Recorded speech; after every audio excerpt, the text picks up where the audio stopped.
School படிக்கும்போது பார்த்த ஒரு என்ஜாய் பண்ண அந்த நாஸ்ட்ராலஜியை வந்து திரும்ப அந்த படத்தை கொண்டுட்டு வராங்க தியேட்டருக்கு. எனக்கு அந்த டீமுக்கு என்னுடைய வாழ்த்துக்கள். என்ன டெக்னிக்கலாகவும் ரொம்ப சவுண்டாக அதை வந்து க்ரியேட் பண்ணி கொடுத்துருக்காங்க. சவுண்ட்ஸ், அதுக்கப்புறம் வந்து விஷுவல்ஸ் எல்லாமே. அந்த ஆனந்தக்குட்டன் அந்த டைமில் வந்து ஒரு ரொம்ப சீனியர் கேமராமேன். அவர் வந்து அவருடைய லைட்ஸ் அண்ட் குவாலிட்டி பற்றி எல்லாருமே சொல்லிகிட்டே இருப்பாங்க. அவருடைய ஸ்பெஷலாக வந்து இவர் சித்திக் சார், அந்த பக்கம் ஃபாசில் சார், அவங்க எல்லாருக்குமே அவர் தான் கேமராமேன். ரொம்ப பெரிய குவாலிட்டியான பல படங்கள் நம்ம பார்த்ததுக்கான அந்த அவரோட ஐஸில் வந்த இந்த படம் வந்து ரொம்ப அருமையான நாஸ்ட்ராலஜி. மீன் இந்த படத்தில் நிறைய ஸ்பெஷல்ஸ் இருக்குது. நம்ம இந்த படத்தை திரும்ப போய் பார்க்கும்போது நிறைய விஷயங்களை ஞாபகப்படுத்தும். ஏன்னா பெரிய ஒரு கல்ட் கிளாசிக் இது. அதில் இருந்த டெக்னீஷியன்ஸ் ஆகட்டும், சித்திக் சார் தான் அது வந்து உண்மையை சொன்னால் அவர் தான் ஒரு டைமில் பேன் இண்டியன் டைரக்டர் அவர். ஆமாம், ஏன்னா இன்றைக்கி ஒரே ஒரு கண்டென்ட் எடுத்து அந்த கண்டென்ட்டை பெருசாக பயங்கர பொருட்களோட பெருசாக மாற்றி இந்தியா ஃபுல்லாக மாற்றுவோம். சித்திக் சார் என்ன பண்ணுவாருன்னா, ஒரு படத்தை மலையாளத்தில் எடுத்துகிட்டு அந்த படத்தை அப்படியே தூக்கிட்டு தமிழுக்கு வருவார், தெலுங்குக்கு வருவார், அப்படியே ஹிந்தி வரைக்கும் போயிட்டு ஒரு ரவுண்ட் போயிட்டு திரும்ப ஒரு ஸ்கிரிப்டுக்கு உட்காந்துருவார். அந்த மாதிரி காவலன் ஆகட்டும், இந்த இதாகட்டும், நிறைய படங்களுக்கு அப்படி இருந்திருக்காரு. இன்றைக்கி அவர் நம்ம மிஸ் பண்ணுறோம். பட் அவரை மாதிரியான ஒரு அந்த காமெடி வெர்ஷன்ஸ் எழுதுறதுக்கான ஆளே கிடையாது. அதுக்கப்புறம் விஜய் சாருடைய கரியரில் வந்து அவர் ஒரு பெரிய கலெக்ஷன் கிங்காக மாற்றினதில் ஃப்ரெண்ட்ஸுக்கு வந்து பெரிய ரோல் உண்டு. அதுக்கு முன்னாடி இருந்த 2001 அந்த படம், நான் ஸ்கூல் படிச்சுட்டு இருந்தேன் அந்த டைமில் எல்லாம். எங்கள் ஊர் நரந்தாங்கின்னு புதுக்கோட்டை பக்கத்தில், எங்கள் ஊரில் 40 நாள் ஓடிச்சு அந்த படம். ஒரு சின்ன ஊர்லாம் படங்கள் அந்த 40 நாள் ஓடுறதுல ரொம்ப நாட்டாமை, சூரியவம்சம் அந்த மாதிரி ஓடிச்சு. அதுக்கப்புறம் ஃப்ரெண்ட்ஸ் படம் தான் அவ்வளோ நாள் ஓடிச்சு. அதே மாதிரி சூர்யா சாருக்கும் ஊரெல்லாம் கொண்டு போய் காமிச்ச படம் அதுதான். ஊர்லாம் அவரை கொண்டு போய் சேர்த்தது அந்த படம் தான். அதுக்கப்புறம் தான் நந்தா வந்தது. அதுக்கு முன்னாடி சின்ன சின்ன அவருக்கான படங்கள் பெரிய ரெகனைஸ் இல்லாமல் ஒரு மாதிரி கிளாசிக்கான படமும், ஒரு மாதிரி கிளாஸ் ஏ கிளாஸ் அந்த மாதிரியான படம் தான் இருக்கும். இந்த படம் தான் ஊர் ஃபுல்லாக கொண்டு போய் சேர்த்த படம் சூர்யா சாருக்கு. அப்புறம் பெரிய லெஜண்ட் இளையராஜா சார். அந்த பாட்டு கேட்கும்போது இன்றைக்கி கூட அவ்வளோ ஃப்ரெஷ்ஷாக இன்றைக்கி இருக்கக்கூடிய வைப் பண்ணுது அந்த சாங். அந்த ருக்கு அந்த சாங்லாம் கேட்கும்போது அவ்வளோ ஒர்த்தாக இருக்குது. திரும்ப அதை பார்க்கும்போது நிறைய நாஸ்ட்ராலஜி க்ரியேட் பண்ணும். இன்றைக்கி வரைக்கும் ட்ரெண்டில் உட்காந்துருக்கு அந்த நேசமணி கேரக்டர். இன்றைக்கி ட்ரெண்டில் கொண்டாந்து உட்கார வச்சு அவ்வளோ மீம்ஸுக்கு அது மீம்ஸ் போட்டால் இதில் இருக்கிறது ஒரு 10-20 மேட்டரை மீம்ஸுக்கு அடிக்கடி யூஸ் பண்ணிகிட்டே இருப்பாங்க. அதில் அப்படி ஒரு வேர்ஷன் ஃப்ரெண்ட்ஸ். அதனால் நிறைய ஞாபகங்களை இந்த படத்தை போய் பார்க்கும்போது உங்கள் எல்லாருக்கும் க்ரியேட் பண்ணணும்னு நான் நம்புகிறேன். அதே மாதிரி புது பசங்க வந்து இதை ஒதுக்குவாங்க அதை ஒதுக்குவாங்கலாம் கிடையாது. அவங்களுக்கு எல்லாமே பிடிக்கும். சுந்தர் சாரோட சமீபத்திய படங்களையும் ரொம்ப அழகாக ரசித்தாங்க. அந்த மாதிரி இந்த படம் வேற ஒரு உங்களுக்கு ஃபீல் கொடுக்கும். தாராளமாக போய் பாருங்கள். அந்த ஒரு ரெட்ரோ ஃபீல், ஒரு நல்ல ஒரு மூட் கொடுக்கும். எனவே வாழ்த்துக்கள் இந்த டீமுக்கு. Thank you so much. அனைவருக்கும் வணக்கம். மேடையில் அமர்ந்திருக்கும் தயாரிப்பாளர்கள், டிஸ்ட்ரிபியூட்டர் அனைவருக்கும் வணக்கம்.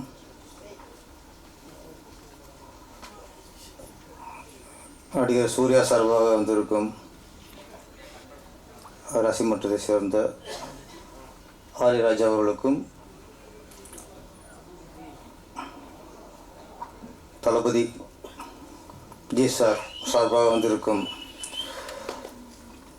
விஜய் ரசிமன்றத்தை சார்ந்த ஈசிஆர் சரவணன் அவர்களுக்கும், நடிகர் ரமேஷ் கண்ணா சார்பாக வந்திருக்கும் ரமேஷ் கண்ணா அவர்களுக்கும், நம்ம சார்பாக அவர் வரமாட்டாங்க, நம்ம தான் வரணும். ஆனால் ரமேஷ் கண்ணா சாரை பற்றி நிறைய ரகசியங்கள் இப்போது எனக்கு தெரியுது. நடிக்க போன இடத்துல நடிக்காமல் மற்றவெல்லாம் பார்த்துருக்காரு. சூர்யாவோட லவ்வுக்கு ஹெல்ப் பண்ணியிருக்காரு. அதாவது என்ன வச்சான், தெய்வ மாமான்னு கூப்பிடணும், தெய்வ மச்சான். ஓ அப்படி. சூர்யா சாரோட காதலுக்கு பக்கவலமாக வந்திருக்கிறாரு. அஜித் என்ன பண்ணார் உங்களுக்கு? அவருக்கு எகேஸ்ட் வந்திருக்கீங்க, அந்த லவ் கட் பண்ண பார்த்துருக்கீங்க. நல்ல சரண் சார் வந்து காப்பாற்றிட்டாரு. அதனால தான் சூர்யா சார் உங்களை ஃப்ரெண்ட்ஸ்னு தூக்கி கூட போட்டுக்க நினைக்கிறேன்.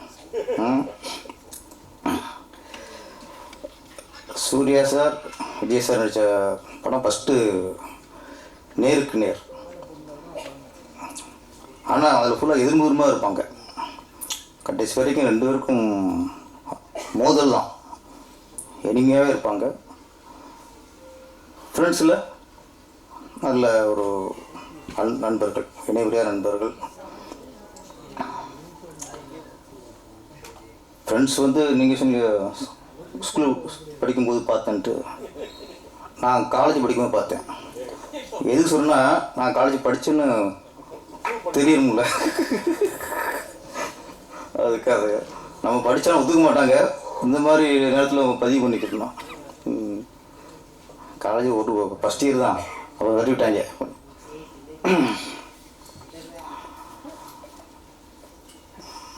ஃப்ரெண்ட்ஸ், நிறைய படங்கள் எந்த படம் சொன்னாலும்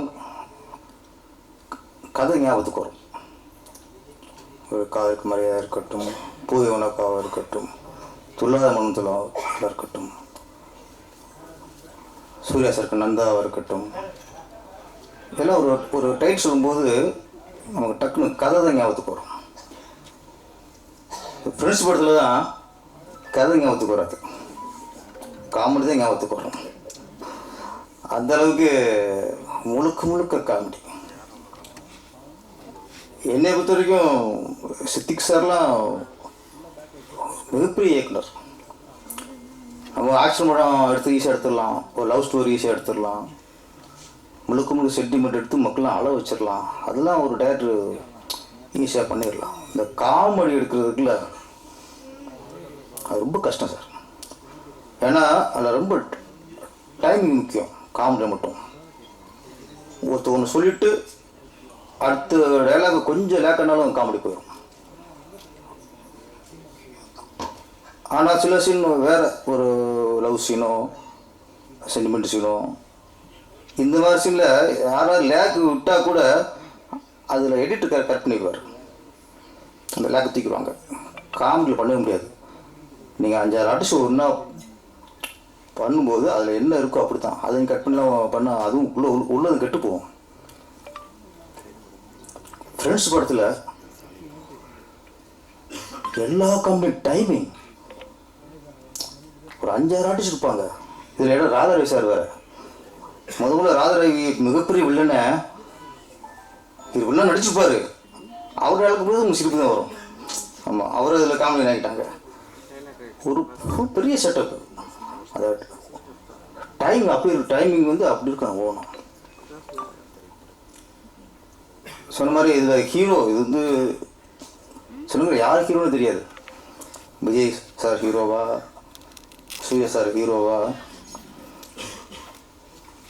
ரமேஷ் கண்ணா ஹீரோவா, வடிவேலு ஹீரோவா, ஏன்னா ஒவ்வொரு இடத்துக்கும் ஒவ்வொருத்தர் ஸ்கோர் பண்ணிட்டே இருப்பாங்க.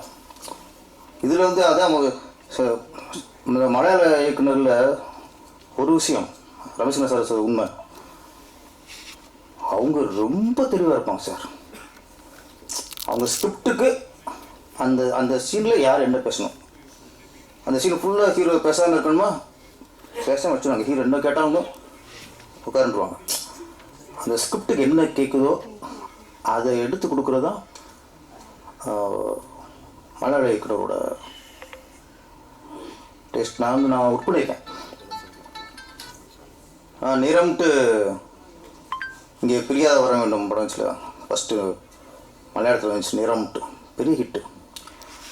அது தமிழில் பிரியாத வர வேண்டும். இல்லை, நான் தான் வசனம், இணை இயக்கம். நம்ம இங்கே ஒர்க் பண்ணும்போதெல்லாம் நான் ராமநாஸ்டர் ஒர்க் பண்ணியிருக்கேன், என்கே வசனா சார் ஒர்க் பண்ணியிருக்கேன், தரணி சார் ஒர்க் பண்ணியிருக்கேன், வல்லரசு பண்ண மகாராஜன் சார் ஒர்க் பண்ணியிருக்கேன். இது எல்லாமே நம்ம அஸ்டன்ட் வேலையை தவிர அதையும் பார்த்துட்டு அது இந்த டைலாக் கொடுக்க சொல்கிறது, இந்த சீன் இப்படி வைக்கலாம்னு சொல்கிறது, இதெல்லாம் சொல்லிட்டே இருப்போம். இந்த பழக்கத்தோசில் அங்கே சொல்லுவோம்ல, ரியாக்ஷனே இருக்காது. அவங்க என்ன ஸ்கிரிப்டில் இருக்கோ அதை அவங்க எடுப்பாங்க. இன்னொன்று, அவங்க மலையாளத்தில் எடுத்துகிட்டு தமிழ் எடுக்கும்போது ப்ராப்பர்ட்டி வேறு. இந்த ப்ராப்பர்ட்டி முதற்கொண்டு அங்கே அந்த சீனில் என்ன இருந்துச்சோ, அந்த செவத்தில் என்ன படம் மாட்டி இருந்துச்சோ அதே மாதிரி இங்கேயும் இருக்கணும். அவ்வளோ கவனமாக பண்ணுவாங்க. அதில் சித்திக் சார் காமெடி பர்சன். இந்த படத்து ஃப்ரெண்ட்ஸில் வந்து முக்கியம் காமெடி தான். இந்த நேசமணி அப்படிங்கிறது ட்ரெண்டாக ஆகி போச்சு.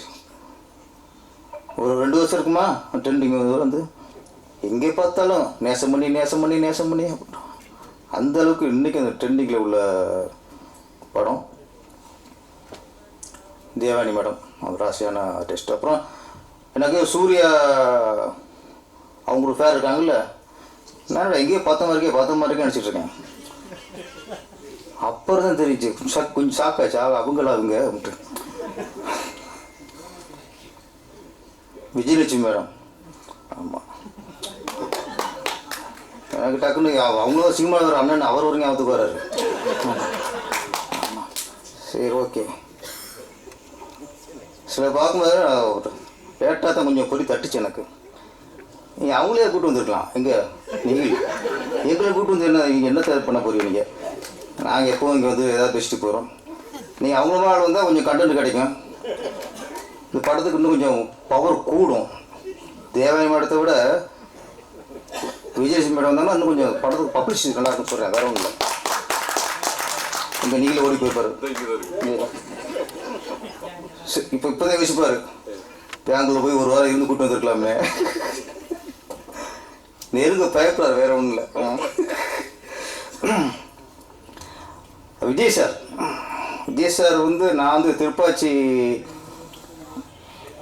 மூவ் பண்ணுற நேரத்தில் அவர் பெரிய ஆக்ஷன் வர மாட்டார். இப்போ அது மாதிரி திருமணம் வந்துருச்சு, கில்லி வந்துருச்சு, பெரிய ஆக்ஷனுக்கு வர மாறிட்டார். நான் ஃபஸ்ட்டு கதை சொல்லும்போது அந்த ஆடு வெட்டுற சீன் இருக்குல்ல,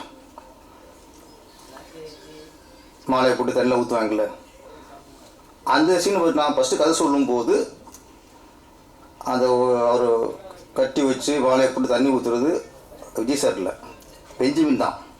நான் காமெடியன், அவரை கட்டி வச்சு மாலையை போட்டு தண்ணியை ஊற்றி என்னெல்லாம் பண்ணலாம்.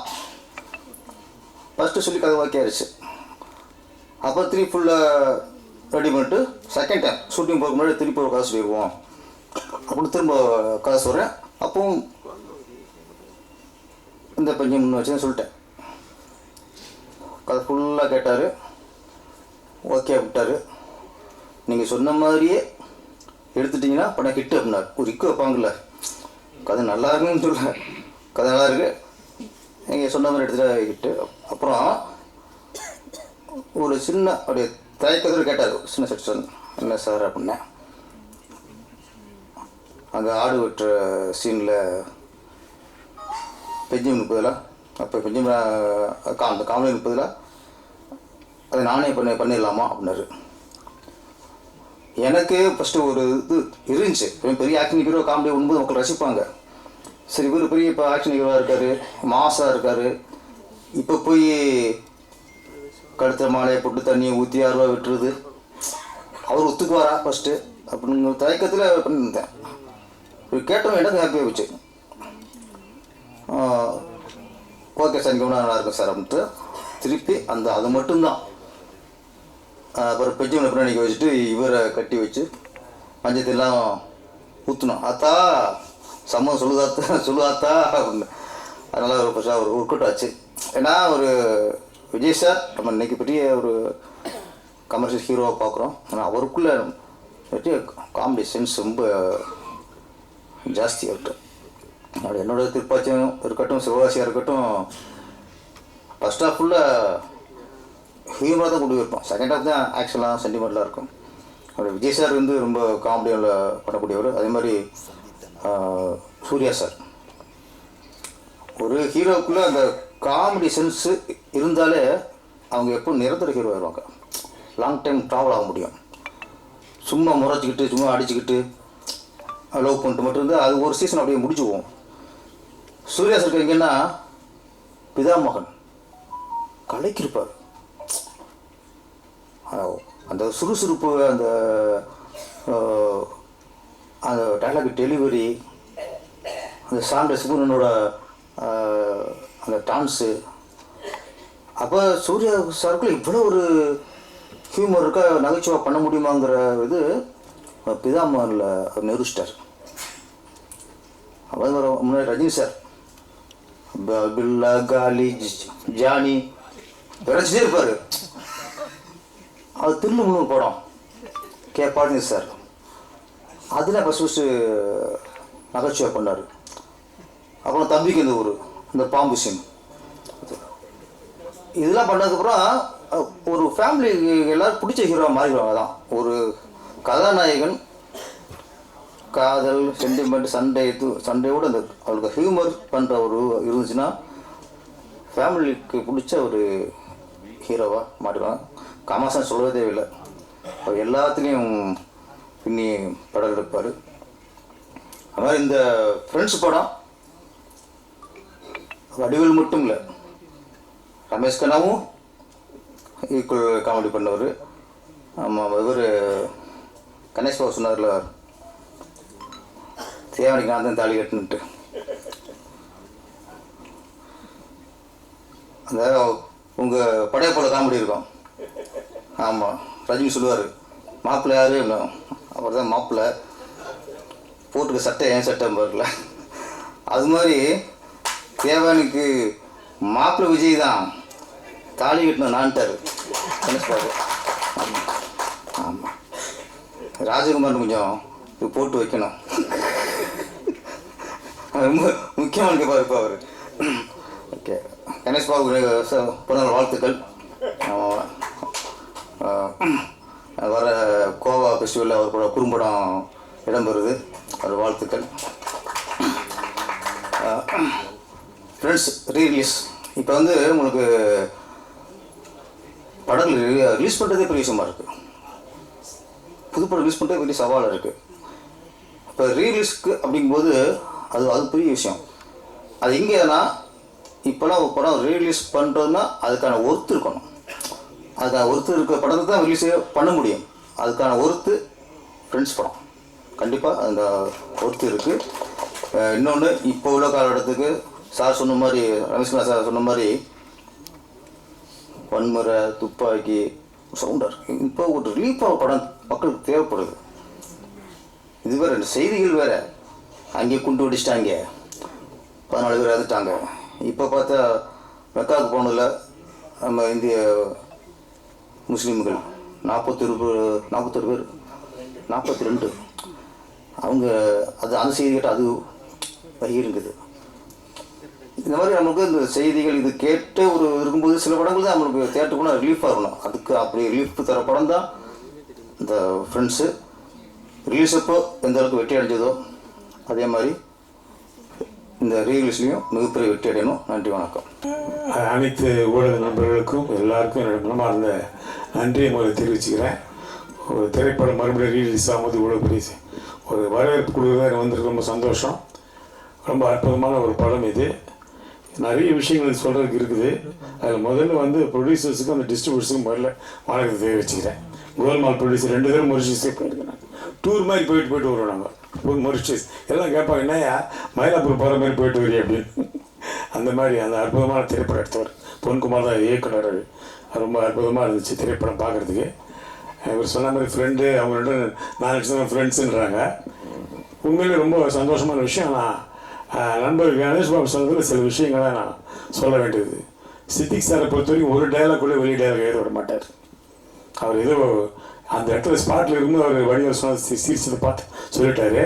ஆனால் எல்லா டைலாக்குமே சித்திக் சார் ஸ்கிரிப்டில் இருக்கும்.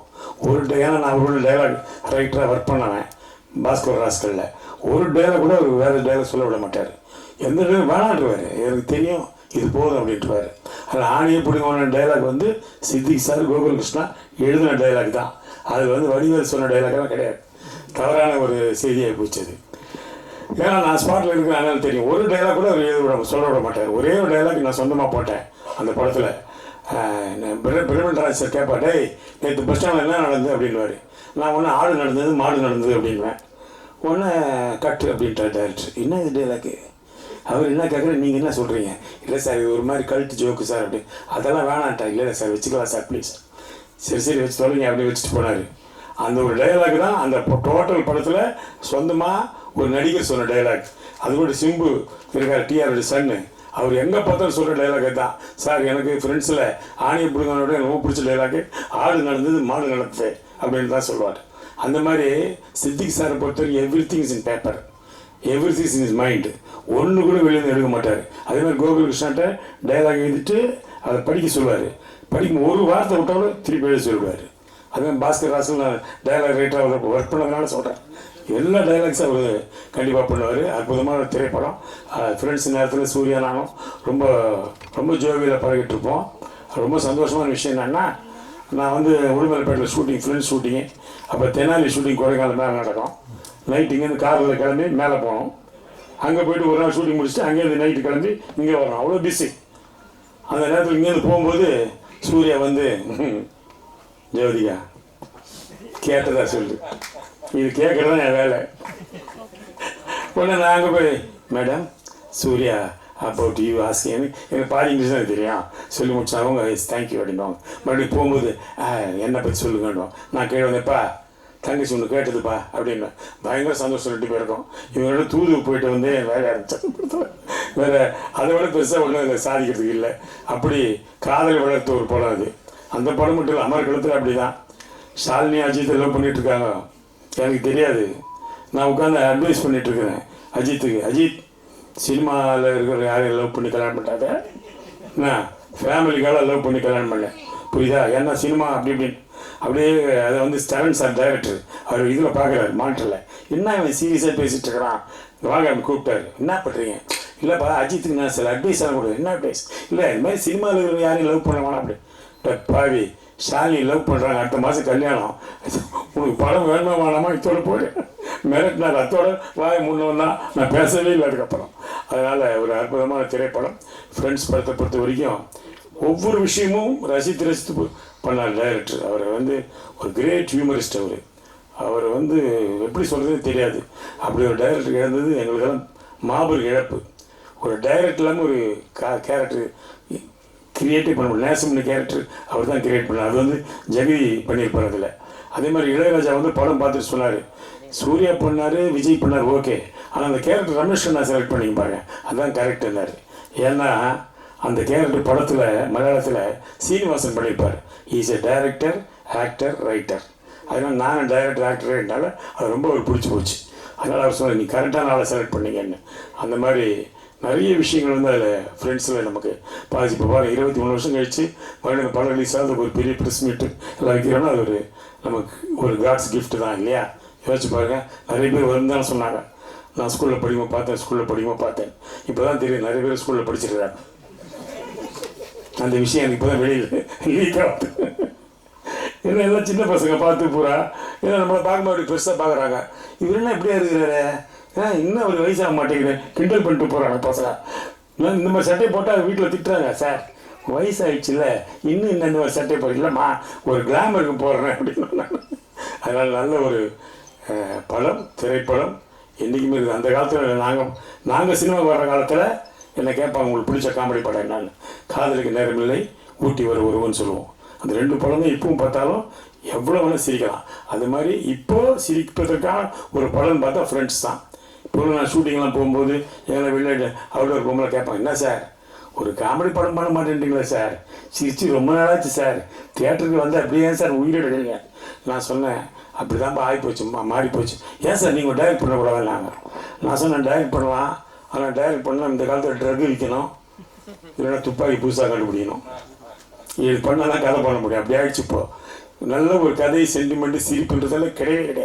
அதனால் இந்த படம் நிச்சயமாக தியேட்டரில் பெரிய லெவலில் போகணும்னு இறைவனை வேண்டுகிறேன். நன்றி, வணக்கம். நல்லா நிறைய விஷயம் இருக்குது. இந்த கடிகாரம் உடைக்கிற சீன் இருக்கு இல்லையா, அந்த சீனில் கடிகாரம் உடைச்ச உடனே விஜயோ சூர்யாவோ சிரிச்சிருவாங்க, அவ்வளோதான். அது மறுபடியும் அசம்பிள் பண்ணுறதுக்கு கிட்டத்தட்ட ஒரு 1/2 hour ஆகும். மறுபடியும் எடுத்து மறுபடியும் ரெடி பண்ணி போட்டோன்னே ஐயோ பிடிக்கலன்னா டம்மல் உடஞ்சாலும் சிரிச்சிடுவாங்க. இப்போ கூட படம் பார்த்தீங்கன்னா விஜயும் சூர்யாவும் அப்படி திரும்பி நின்று சிரிச்சிட்ருவாங்க பார்க்கறதுக்கு. அதனால் அந்த படம் அந்த ஷாட்டுக்கு அவ்வளோ இருக்குது. அதே மாதிரி வடிவேலுக்கு தலையில் சுற்றி போட்ட ஷாட் அது ஒரு காமெடி. அது ஒரு சாஃப்ட் வுட்டு தான், தலையில் போட்டால் வலிக்கும், லைட்டாக போட்டாலும் வலிக்கும்ல. டைலாக் ஆகிட்டார் கோகுலகிருஷ்ணா, நடு மண்டல் நச்சுன்னு போட்டான்னு. அது நடு மண்டல் விழ மாட்டேங்குது, இங்கே விழுது. அவன் வடிவில் கேட்குறேன், டேய் என்னடா வேணுன்ட்டே பண்ணே, நானா பண்ணுறேன், அது தானே அப்படி உழுதுப்பா, அது சாஃப்ட் வுட்டு ஸ்டெய் வெயிட்டாலாம் டக்குன்னு போவோம், இது சைடில் போகுது. அது மாதிரி நடந்தது. அதேமாதிரி விஜய் சார் வந்து ரொம்ப அற்புதமாக பாடுவார். அந்த ஷூட்டிங் வர வரைக்கும் எனக்கு தெரியாது, நம்மளாம் போய் முதல்ல டைலாக்லாம் கேட்டுக்கிட்டு அப்படி பண்ணிவிட்டு இப்படி பண்ணிவிட்டு என்னமோ அதை ப்ரிப்பேர்லாம் பண்ணிகிட்டு இருப்போம்ல. அவர் அதெல்லாம் பண்ண சைலண்ட்டாக இருப்பார். வந்து ஸ்பாட்டில் நடித்தாருன்னா அற்புதமாக நடிச்சுட்டு போயிடுவார். அது எப்படி தான் அவருக்கு வர அவர் அந்த பான் கிஃப்ட்டுன்னு நினைக்கிறேன் அவருக்கு. அதே மாதிரி ஆமாம் பான் கிஃப்ட் அவருக்கு. அதே மாதிரி டப்பிங் கூட சரி, நான் போனால் ஒரு டப்பிங் வந்து ஒரு லூப் வந்து ஒரு 4 தடவை பேசுவேன். ஆனால் அவர் அப்படி இல்லை, ஒரே தடவை பார்ப்பாரு, கரெக்டாக பேசுவார் டப்பிங்கை. அவர் எக்ஸ்ட்ரானரி ஆர்டிஸ்ட் டப்பிங். அவர் எனக்கு தெரிஞ்ச நடிகர்கள் சிவாஜி நரசிம்மன் மட்டும் தான் அப்படி பேசியிருக்காரு. அவர் மட்டும்தான் ஒரு தடவை போட்டுட்டு அப்படி பார்த்தாருன்னு வச்சுங்களேன், போடுறா ரீலன்னுவார், போட்டால் படைப்பாளலாம் போட்டான்னா ஒரே டைம் தான் கரெக்டாக பேசுவார். அது மாதிரி விஜய் அவ்வளோ அற்புதமான ஒரு நடிகர், அற்புதமான கேரக்டர். அதே மாதிரி ஒரு பந்தாலாம் கிடையாது, எங்களோட ஜாலியாக உட்காந்து பேசுவார், சந்தோஷமாக இருப்பார். எந்த இடத்துலையும் நான் ஒரு ஹீரோ, நீ காமெடி அப்படிலாம் பழக மாட்டார். ரொம்ப அற்புதமான ஒரு பழகம். அது தேவானி மேடத்தை சொல்லணும்னா ரொம்ப முதல்ல ஜோதிகா தான் போட்டாங்க அந்த கேரக்டரில், அப்புறம் சிம்ரனில் போட்டாங்க, எல்லாம் போயிடுச்சு. அப்புறம் தேவானி தான் நடித்தாங்க. ஏன்னா அவங்களுக்கு ஒரு லக்கு இருக்குது, அவங்க எந்த படம் நடித்தாலும் சூப்பர் ஹிட். காதல் கோட்டையில் ஆரம்பித்து ஃப்ரெண்ட்ஸ் வரைக்கும் எல்லா படமும் நடித்த படம்லாம் ஹிட்டு. அதனால் ரொம்ப அவங்களும் இந்த படத்தில் பெரிய பங்காயிட்டிருக்கு. அந்த கோபம் படுற சீன்லாம் இந்த பாட்டு பார்த்துருப்பீங்கள, அந்த டென்ஷன், அந்த சாங்கை அதெல்லாம் ரொம்ப அற்புதமாக பண்ணியிருப்பாங்க.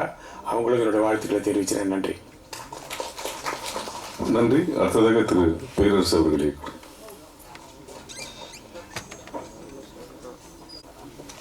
சொல்ல நினச்ச மறந்துட்டேன். இந்த படத்துக்கு வந்து அப்பச்சன் ப்ரொடியூசர் ரொம்ப சாஃப்ட் நேச்சர், எந்த விதமான பிரச்சனையும் இருக்குது. சித்திக் சார் படம் எடுத்துனே இருப்பார், நம்ம அப்பச்சன் சார் என்ன சார் இவ்வளோ நாள் எடுக்கிறாரு, நீங்கள் அது எடுக்கட்டு நல்லா தானே, படம் நல்லா தானே அப்படி சொல்லிட்டு இருப்பாரு. அவருக்கு ரொம்ப தேங்க்ஸ் சொல்லணும். அதோட முக்கியமாக இதில் வந்து எக்ஸிக்யூட்டிவ் ப்ரொடியூசர் மாதிரி ஒர்க் பண்ணவங்க சரிதா மேடம். சரிதா மேடம் டோட்டலாக எல்லாரையும் கண்ட்ரோல் பண்ணுறது அவங்க தான். ஆர்ட்ஸ் டேட் வாங்குறதாகட்டும், ஃபிக்ஸ் பண்ணுறதாகட்டும், எதாவது பிரச்சனைனா சால்வ் பண்ணுறதாகட்டும், எல்லாமே இந்த படம் முழுமை அடைகிறதுக்கு காரணம் சரிதா மேடம். அவங்களுக்கு எனக்கு தேங்க்ஸ் தெரிவிக்கிறேன். ஏன்னா அவங்க தான் என்னை கூப்பிட்டு இந்த படத்தில் நடிக்கிறதுக்காக கம்பல் பண்ணவங்க அவங்க தான். சரி ஓகே அப்படி சொல்லி அவங்க ஃபிக்ஸ் பண்ணவங்க அவங்க தான். அதனால் சரிதா மேடத்துக்கு எனக்கு ஸ்பெஷல் தேங்க்ஸ்.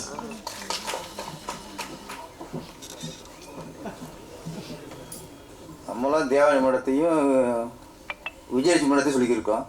அவங்க வயசுக்கு சரிதா மேடம் நல்ல சரோஜா மேடம் நடிக்கலை. சரிதா மேடத்தை ரொம்ப காலத்துக்கு நடிக்க வச்சோம் நான் தான். அதை இல்லை தெரிஞ்சுக்க சொல்லுங்க. ஹீரோனா நான் வெளியே அனுப்பிச்சிருவாங்க 2 படத்தோட.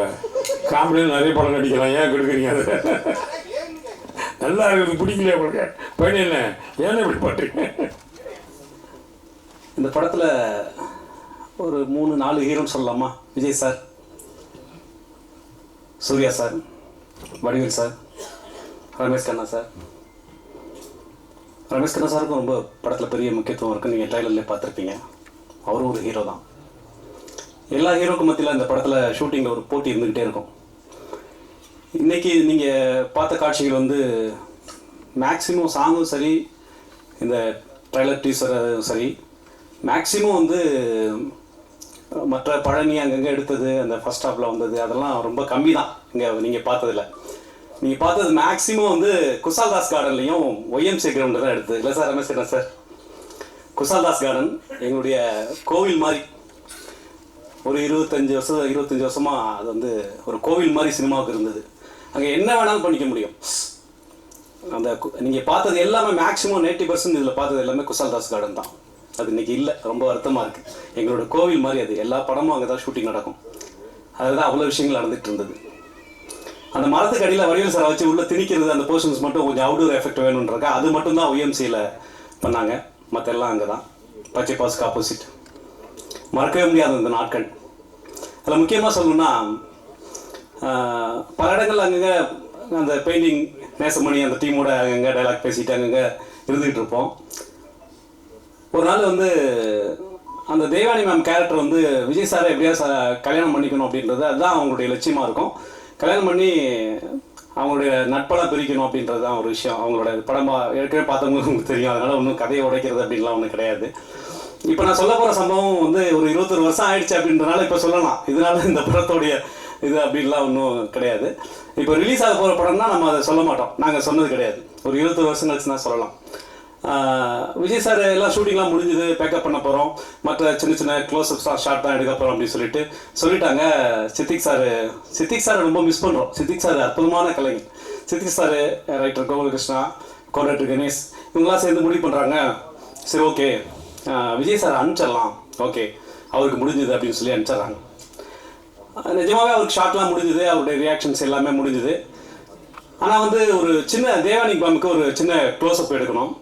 அந்த க்ளோஸ்அப் அதோடைய தன்மை என்னென்னா, நீங்கள் திரும்ப படம் எப்படி ஒரு ஷோ உங்களுக்கு போடுவாங்க, நீங்கள் பார்ப்பீங்க. தேவானி மேமுக்கு வந்து ஒரு க்ளோஸ்அப் எடுக்கணும். அதில் வந்து அப்படி பார்க்கணும் ஒரு லுக்கு, சூர்யா சாரை, விஜய் சாரை, அந்த லுக்கு பார்க்கணும்.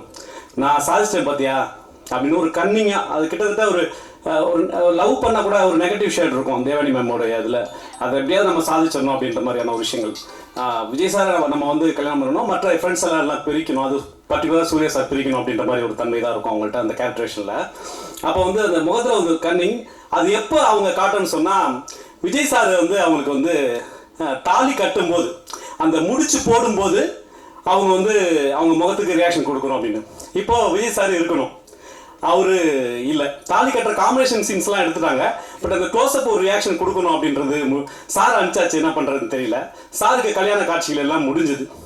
என்ன பண்ணலன்னு சொன்னால், யாராவது டூப் போடணும், என்ன பண்ணுறது, அது மேட்ச் ஆகணும் அப்படின்னு சொல்லிட்டு யாராவது டூப் போடணும்னு சொல்லிட்டு டூப் போடும்போது யாராவது ஒரு கை அந்த விஜய் சாரோட சட்டையை போட்டுட்டு தேவானி மேமுக்கு தாலி கட்டணும். அந்த கை மட்டும் தான் அந்த ஃப்ரேமில் வந்து கை மட்டும் தான் இருக்கணும். அவர் ஒரு ஷாட் பண்ணலாம் அப்படின்னு சொல்லிட்டு டக்குன்னு சித்திக் சார் என்னை கூப்பிட்டாரு. விஜய் சாரோட அவரோட சட்டையை கொடுங்க, இவரை பக்கத்தில் மனவரையில் உட்கார வைங்க அப்படின்னு சொல்லிட்டு சொன்னாங்க. ஸோ நீங்கள் ஏற்கனவே பார்த்த அந்த அந்த அந்த தாலி கட்டுற அந்த முடிச்சு போடுறது வந்து, அது வந்து மனவரையில் பக்கத்தில் உட்காந்துருப்பேன். நான் தெரிய மாட்டேன், என்னுடைய கரங்கள் மட்டுமே தெரியும்.